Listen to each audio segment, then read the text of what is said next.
Hey, what's up? It's David. And if you're here, I'm guessing that you want to have more influence in the workplace. Funny that, right? Clicking on this video. So listen, if you're at your workplace and you like that environment overall, but you're stuck in a role or you've hit a ceiling, you feel like even though there's room to move up, that you can't get promoted, you want to get promoted faster, you definitely want to make more money and have better projects and have more impact and influence in your environment, then this video is definitely for you. So get ready, because I'll be sharing with you 3 secrets that I personally used in my career to advance my career, to cross the 6-figure barrier by increasing my influence in the workplace. If you're a current subscriber, welcome back. Good to have you here, and make sure to hit the like button if you like this video. And if you're new here, welcome. Make sure to hit the subscribe button and the notification bell to get notifications of new videos right when they come out. So hearkening back to my corporate days in the 2000s when I lived and worked in New York City, NYC, shout out, still love that place so much. I started working in IT. And I was quickly building my hard skills. I already had some IT hard skills. I grew up kind of as a tech nerd, you know, just as a hobby. I always understood computers pretty well. And I quickly realized that I not only needed to work on my hard skills, but my influence skills as well in order to get things done, to get better projects, to advance my career and make more money. And once I started working on and developing my influence skills, that's exactly what happened. Now, at first it wasn't easy. Influence wasn't my forte, but I remember one time looking across the office into another room, and I saw somebody who clearly had good social skills and good influence skills. And I was like, mofo, I need to learn how to do that. I want to do that. I could do that. I may not be good now, but I knew inside of me not only that I could potentially do it, but that I had to in order to get to where I wanted to be and have a successful career and eventually cross the 6-figure barrier, starting out from about 40K a year. I think when I left NYC, I was making about 125K a year, and that was back in the 2000s. And just in case some of you are thinking, yeah, whatever, David, that was back in the 2000s, it's different now. Well, actually, it isn't. I've coached clients in recent years using the exact same influence fundamentals that had one of my clients stuck at 70K for a long time, hit that ceiling, and quickly went to 90 and then into 110, 120 and beyond now. I don't even know what he's making now, probably more. So this stuff works. This is fundamental influence psychology and soft skills that can help you too. And look, if you're here, you generally like the environment you're in, there's upward mobility and you want to be able to move up, or maybe you're in your current position, you're going to stay there, but you want to get paid more, or you just want to have more influence to get things done in more effective and efficient ways. All right, step number 1, more support, more initiative. So when I first entered the IT field, I came into this environment and there was a big project that was sitting around. It was about 1/3 of the way done. And I was the new person on the team.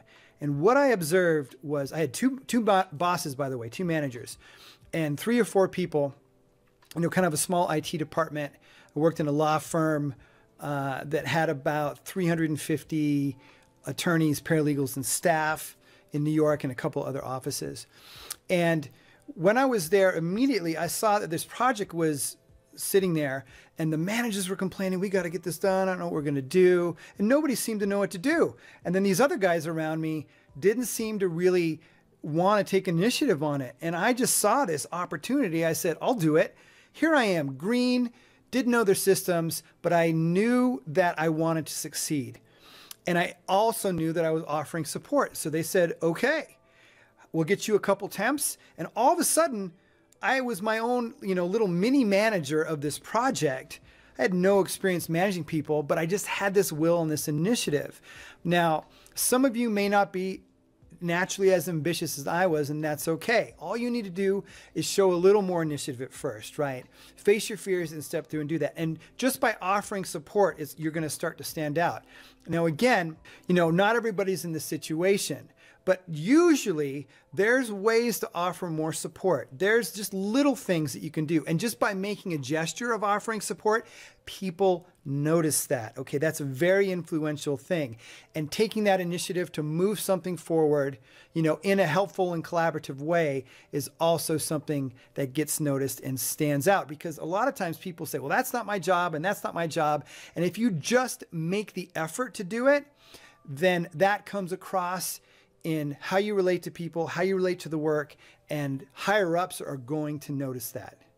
And by the way, I ended up completing that project, and though there were definitely challenges and I had a lot to learn and they had to make me step in line at certain various parts of it, I got it done, and I very quickly built a reputation for myself. And it actually built a reputation for the next 7 years or so that I was with them. It very, very quickly started advancing, much to my surprise, because I took that initiative and offered support. Okay, so now on to step number 2. Focus on excellence in your current role, okay? This is about upping your game, even just a little bit, but as much as you can in your current role. Look, I know some of you may be in current roles that you're sick and tired of and you feel stuck there, right? You still need to focus on putting out a good work product and even improving that work product, because that effect is going to be noticed, okay? People are going to notice that. Now, it's not the only thing in isolation, right? But it's part of it. When you care about doing a good job, you know, showing excellence, it really shines through. Now, another part of this I want to add in is understanding how your work product will affect other projects, other departments, okay? This is something that's really key. Like, you know, we have to be concerned, of course, about the details of our projects. It's not necessarily knowing the details of their projects. That is their job. But how what you do connects to, impacts, and influences what they do. This is a huge soft skill, to see the big picture, you know, how it all connects together. And even if you're in, say, cross-departmental meetings, project meetings where multiple departments are getting together and different team members, is to show some curiosity and interest of, oh, you know, does this impact that, right? If we do this, what effect might that have on your process or workflow? You know, of course, the language, I'm using very general language here because I don't know exactly what industry you're in, but showing that interest, people will notice that you care that what you do impacts, and that's a form of excellence too. Very powerful. I used it many times in meetings that I was in. And, you know, sometimes I would take it too far because I just got, you know, curious on a detailed level. And sometimes that can be a little intrusive, right? Because they're like, you don't really need to know that. So you got to watch those lines. You know, it's kind of an art form in that way. It's definitely a soft skill set, but super important to do. And it will impact your influence greatly. And by the way, I'd love to hear from you in the comments below on how you feel your level of influence is at your current workplace. And also would love to hear what industry and or role you're in, if you're cool to share that, but definitely want to hear about how influence is going for you. So just drop a comment below on that. Okay, and now for step number 3, connect and collaborate more. Okay, so this is really a mindset and kind of a vibe thing. Something I've worked a lot with in clients over the years is something I call vibe. It's the way you come across. It's your mood, it's your attitude, it's actually kind of your energy, certainly your behavior as well. And so let's just start with connect more, because there's kind of 2 parts, connect and collaborate. So connect more just means being a little bit more warm, a little bit more personal, connecting with people, actually looking them in the eyes and saying, hey, how's your day going? And actually meaning it and caring. See, in our culture, a lot of times in Western culture, hey, how's it going? Or how's your day going is just really a greeting and saying hi. But I don't mean that. I mean actually going, hey, how's it going? You know, how was your weekend? And actually asking and caring. That alone, sometimes I'm kidding you not, has been a total game changer for clients I've worked with that did none of this, let alone the other stuff we worked on that I coached them through and showed them, okay? So that and being more personable, okay? Now, the second part here of collaborate more means don't compete. Don't have a competitive vibe, okay? It really doesn't look good on you, even if you're really good at what you do, okay? So just let's say 2 people, one person who's really good at what they do and they're competitive, and another person who's just about equally as good, but not competitive and is collaborative, okay? The person who's competitive comes over as try hard. Now, people might put up with them because they perform high in their hard skills, but the person who has the soft skills, if it comes down to it, and the hard skills, is gonna beat that other person. That's just, it happened to me when we had layoffs in the hedge fund I worked for, okay? There were people that had better hard skills than me that got cut, okay? Because I had better soft skills. They had better hard skills than me, and I didn't even give that example. So is it always the case? Not necessarily, okay? But here's the thing. Studies have been shown, okay? You can go look this up. I've looked this up before, where a doctor who was less competent but more compassionate and more personable gets sued less than a doctor who's actually a better doctor in hard skills, but is a hard nose, isn't nice to his patients. This is psychologically proven, okay? So if that doesn't impact you, I don't know what will. And I know this from my own personal experience, and my clients can attest for it that have, worked on this. There was a client I worked with who came out of the military.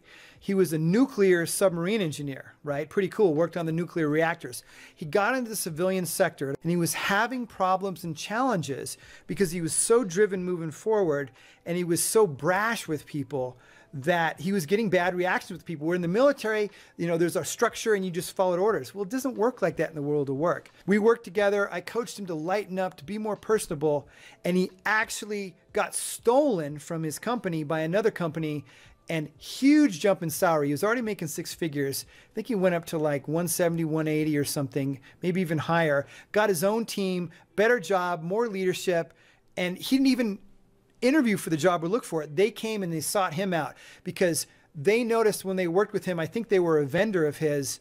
Yeah, that was the case. They were a vendor of his. They just liked how he was, the way he came across. He also, believe me, he knew his stuff. He was a hardcore engineer. But when he took those hard engineering skills and mixed them with the soft skills, people literally stole him from the work environment. And his current boss was none the too pleased. I mean, they worked it out, but because he also, was showing up better at his current job. So the power of this stuff, it just gives me chills up my spine and what it did for me and the clients that I've helped with it. So same thing here, guys, and it really comes across again in your vibe, in the way that you come across to people when you're collaborative, when you're open. And if someone competes with you, that you don't respond back by competing, but you lay back. It's very noticeable. And it's sort of like I guess I want to say a more mature thing, but you definitely actually have a lot more influence and power by doing that, by being collaborative in that way. So those are my 3 secret tips to help you have more influence at the workplace. I hope they help you make more money, help you get a better role, better project, so on and so forth, more influence, just to get done what you need to get done. Helped me greatly in my corporate career, and those I directly helped with them before I jumped into the crazy world of entrepreneurship. Certainly certain things transferred, but oh my gosh, a whole different ball of wax when you own your own business and go the path of entrepreneurship. And I'll be actually releasing some videos on things entrepreneurship related coming up for those of you interested in that as well. And by the way, right below this video, I've got a link to a free cheat sheet that you can download that will help you cross the 6-figure barrier and beyond, especially if you feel like you've been at a ceiling in your career and want to skyrocket up. The link's down there. I swear it is. Just click on it and you'll get access to it right away. So listen, thanks so much for being here. I really appreciate your time. It's really valuable and it means a lot that you stayed and watched this video, and I really hope it helped you. And do make sure to drop a comment below if this video was helpful, what your level of influence at the workplace is. I would love to hear from you on that. And don't forget to hit the subscribe button and the notification bell to hear about new videos when they come out. Thanks so much for watching, and we will see you next one. Oh, and by the way, we got more stuff here for you to watch. It's good stuff. I swear. Watch it. It's good stuff.